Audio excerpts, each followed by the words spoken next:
Γεια σας και πάλι. Σήμερα θα κάνω το Q&A.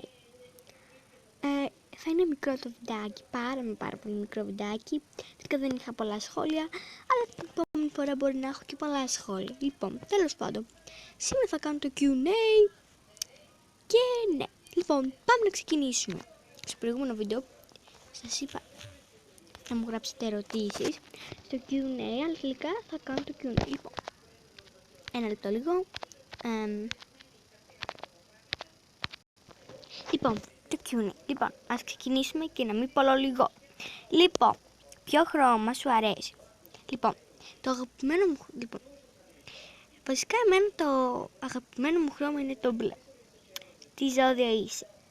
Λοιπόν, είμαι Σκορπιός. Ναι. Και πότε γεννήθηκες? Γεννήθηκα Κυριακή 19 Νοεμβρίου του 2008. Ναι, τότε γεννήθηκα. Αυτό ήταν το βίντεο, δεν έχω ερωτήσεις πολλές, ήταν αυτό το Q&A.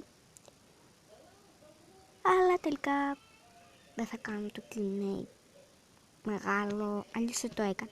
Και σε ένα άλλο βίντεο θέλω να μου πείτε να κάνω άλλο Q&A.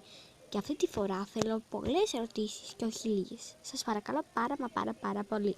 Δεν θέλω να μου γράψετε ερωτήσεις τέλειο το βίντεο, απλώς θέλω να μου γράψετε κάτω στο σχόλιο το βίντεο που θα κάνω το Q&A. Θα μου πείτε τέλειο, θα γράψετε και καμιά ερωτησούλα, ό,τι θέλετε. Και ναι, αυτό ήταν το βίντεο. Για να μην πω λίγο, θα κλείσω εδώ το βίντεο, γιατί αυτό ήταν το Q&A. Δεν είχα κάτι άλλο να κάνω, γι' αυτό ναι.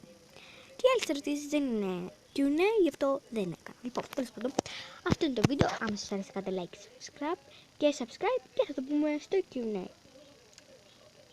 Νομίζω.